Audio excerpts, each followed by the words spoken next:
This cyclist came in for a bike fit for left-sided low back pain. Upon physiotherapy assessment, we found that he has arthritis and impingement on his right hip, which is restricting a large portion of his motion.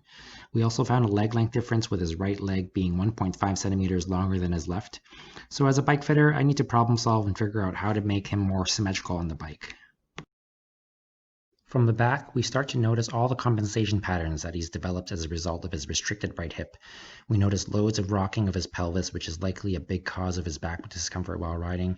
More specifically, look at how the right pelvis is rocking up each time his right knee comes to the top of the pedal stroke.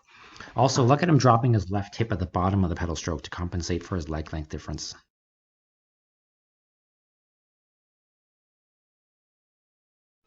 Take a look at how his knees are tracking from a front view. I want you to compare the difference from the right side to the left. Let's slow it right down. See how his right knee flicks out when he's pedaling? It's moving laterally at the top of the pedal stroke. This is again related to his limited right hip range of motion. His left knee, on the other hand, is tracking relatively straight, just lateral to the laser. There were 3 adjustments made to his bike that made huge improvements to his biomechanics.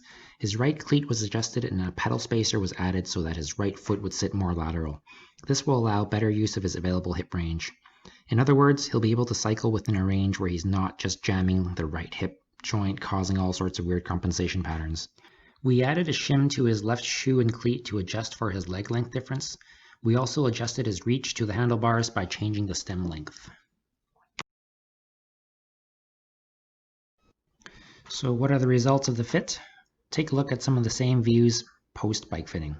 His pelvis is a lot more level. His knees are tracking up and down in relation to the laser. There's a lot less wasted energy there. So let's slow it right down here and you can take a closer look.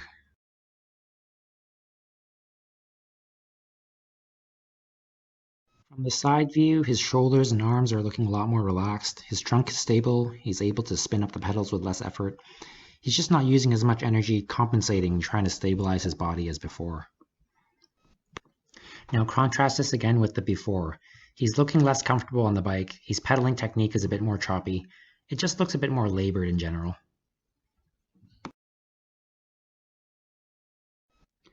Thanks for watching. If you have any questions about bike fit or would like to schedule an appointment, please get in touch.